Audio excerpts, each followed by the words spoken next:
Hi there, fourth grade. Welcome back. So we have read chapters 9 and chapter 10 of Bridge to Terabithia, and we are now going to be reading chapter 11.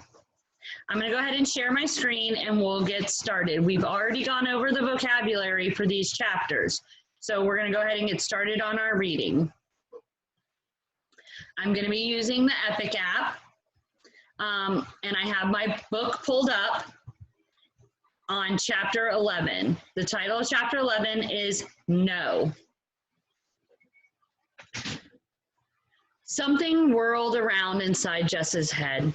He opened his mouth, but it was dry and no words came out. He jerked his head from one face to the next for someone to help him. Finally, his father spoke. His big, rough hand stroking his wife's hair and his eyes downcast watching the motion. They found the Burt girl this morning down in the creek. No, he said, finding his voice. Leslie wouldn't drown. She could swim real good. That old rope you kids have been swinging on broke, his father went quietly and relentlessly on. They think she must have hit her head on something when she fell. No, he shook his head. No.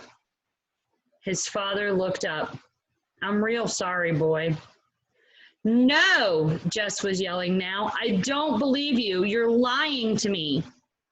He looked around again wildly for someone to agree, but they all had their heads down except Maybelle, whose eyes were wide with terror.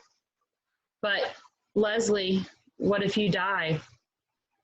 No, he said straight at Maybelle. It's a lie. Leslie ain't dead. He turned around and ran out the door, letting the screen bang sharply against the house. He ran down the gravel to the main road and then started running west away from Washington and Millsburg and the old Perkins place.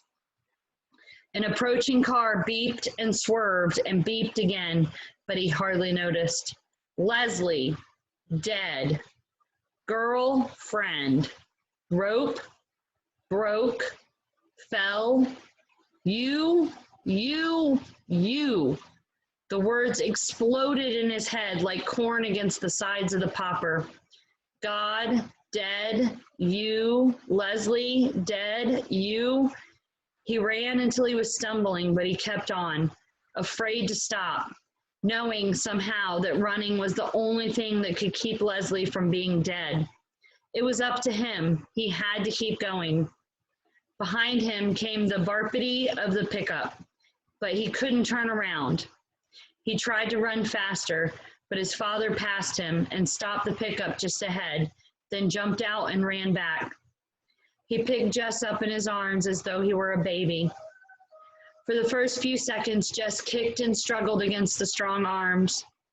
Then Jess gave himself over to the numbness that was buzzing to be let out from a corner of his brain. He leaned his weight upon the door of the pickup and let his head thud against the window. His father drove stiffly without speaking, though once he cleared his throat, as though he were going to say something. But he glanced at Jess and closed his mouth. When they pulled up at his house, his father sat quietly, and Jess could feel the man's uncertainty. So he opened the door and got out, and the numbness flooding through him, went in and lay down on his bed. He was awake, jerked suddenly into consciousness in the black stillness of the house. He sat up, stiff and shivering. Although he was fully dressed from his windbreaker down to his sneakers, he could hear the breathing of the little girls in the next bed, strangely loud and uneven in the quiet. Some dream must have awakened him, but he could not remember it. He could only remember the mood of dread it had brought with it. Through the curtainless window, he could see the lopsided moon with hundreds of stars dancing in bright attendance. It came into his mind that someone had told him that Leslie was dead. He knew now that that had been part of the dreadful dream. Leslie could not die any more than he himself could die. but the words turned over uneasily in his mind like leaves stirred up by a cold wind. If he got up now and went down to the old Perkins place and knocked on the door, Leslie would come to open it, PT jumping at her heels like a star around the moon. It was a beautiful night. Perhaps they could run over the hill and across the fields to the stream and swing themselves into Terabithia. But they had never been there in the dark. But there was enough moon for them to find their way into the castle, and he could tell her about his day in Washington and apologize. It had been so dumb of him not to ask if Leslie could go too. He and Leslie and Miss Edmonds could have had a wonderful day. Different, of course, from the day he and Miss Edmonds had had, but still good, still perfect. Miss Edmonds and Leslie liked each other a lot. It would have been fun to have Leslie along. I'm really sorry, Leslie. He took off his jacket and sneakers and crawled under the covers. I was dumb not to think of asking. It's okay, Leslie would say. I've been to Washington thousands of times. Did you ever see the buffalo hunt?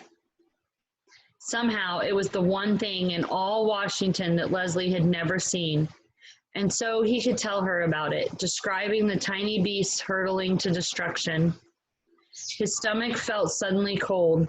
It had something to do with the buffalo, with falling, with death, with the reason he had not remembered to ask if Leslie could go with them to Washington today. You know something weird? What? Leslie asked. I was scared to come to Terabithia this morning. The coldness threatened to spread up from his stomach. He turned over and lay on it. Perhaps it would be better not to think about Leslie right now. He would go to see her the first thing in the morning and explain everything.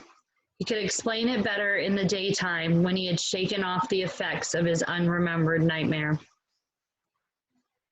He put his mind to remembering the day in Washington, working on details of pictures and statues, dredging up the sound of Miss Edmonds' voice, recalling his own exact words and her exact answers. Occasionally, into the corner of his mind's vision would come a sensation of falling, but he pushed it away with the view of another picture or the sound of another conversation. Tomorrow, he must share it all with Leslie. The next thing he was aware of was the sun streaming through the window. The little girl's bed was only rumpled covers, and there was movement and quiet talking from the kitchen. Lord, poor Miss Bessie. He'd forgotten all about her last night, and now it must be late. He felt for his sneakers and shoved his feet over the heels without tying the laces. His mother looked up quickly from the stove at the sound of him. Her face was set for a question, but she just nodded her head at him. The coldness began to come back. I forgot, Miss Bessie. Your daddy's milking her. I forgot last night, too. She kept nodding her head. Your daddy did it for you. But it wasn't an accusation. You feel like some breakfast? Maybe that was why his stomach felt so odd. He hadn't had anything to eat since the ice cream Miss Edmonds had bought them at Millsburg on the way home. Brenda and Ellie stared up at him from the table. The little girls turned from their cartoon show at the TV to look at him and then turned quickly back. He sat down on the bench. His mother put a plate full of pancakes in front of him. He couldn't remember the last time she had made pancakes. He doused them with syrup and began to eat. They tasted marvelous. You don't even care, do you? Brenda was watching him from across the table. He looked at her puzzled, his mouth full. If Jimmy Dix died, I wouldn't be able to eat a bite. The coldness curled up inside of him and flopped over. Will you shut your mouth, Brenda Ahrens? His mother sprang forward, the pancake turner held threateningly high. Well, Mama, he's just sitting there eating pancakes like nothing happened. I'd be crying my eyes out. Ellie was looking first at Miss Ahrens and then at Brenda. Boys ain't supposed to cry at times like this, are they, Mama? Well, it don't seem right for him to be sitting there eating like a broad sow. I'm telling you, Brenda, if you don't shut your mouth. He could hear them talking, but they were further away than the memory of the dream. He ate and he chewed and he swallowed. And when his mother put 3 more pancakes on his plate, he ate them too. His father came in with the milk. He poured it carefully into the empty cider jugs and put them into the refrigerator. Then he washed his hands at the sink and came to the table. As he passed Jess, he put his hand lightly on the boy's shoulder. He wasn't angry about the milking. Jess was only dimly aware that his parents were looking at each other and then at him. Mrs. Aarons gave Brenda a hard look and gave Mr. Aarons a look which was to say that Brenda was to be kept quiet. But Jess was only thinking of how good the pancakes had been and hoping his mother would put down some more in front of him. He knew somehow that he shouldn't ask for more, but he was disappointed that she didn't give him any. He thought, then, that he should get up and leave the table, but he wasn't sure where he was supposed to go or what he was supposed to do. Your mother and I thought we ought to go down to the neighbors and pay respects. His father cleared his throat. I thought it would be fitting for you to come too. He stopped again. Seeing you was the one that really knowed the little girl. Jess tried to understand what his father was saying to him, but he felt stupid. What little girl? He mumbled it, knowing it was the wrong thing to ask. Ellie and Brenda both gasped. His father leaned down the table and put his big hand on top of Jess's hand. He gave his wife a quick, troubled look. She just stood there, her eyes full of pain, saying nothing. Your friend Leslie is dead, Jessie. You need to understand that. Jess slid his hand out from under his father's. He got up from the table. I know it ain't an easy thing. Jess could hear his father speaking as he went into the bedroom. He came back out with his windbreaker on. You ready to go now? His father got up quickly. His mother took off her apron and patted her hair. Maybelle jumped up from the rug. I want to go too, she said. I never seen a dead person before. No. Maybelle sat down again as though slapped down by Mama's voice.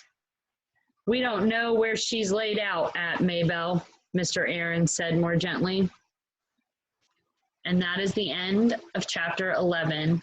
Next week, we will go ahead and read chapters 12 and chapters 13 and finish off Bridge to Terabithia. I hope you guys are having a good week